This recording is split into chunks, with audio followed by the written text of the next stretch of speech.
Like a soggy circlet of a big ball.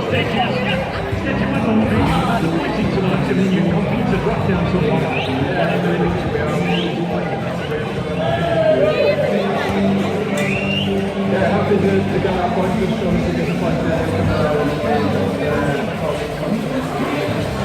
The way in the net to play the style of rugby is great to watch. It's a free flow game, and there's lots of continuity within your team. That's great. Soggy serve, obviously. It's a good way to play rugby for you're a young squad, and I think again we talk about the processes that you're putting in place. It's something important you take on the mindset.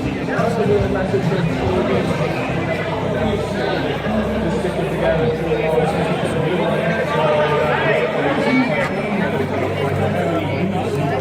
It doesn't stop here, you can't take it to one.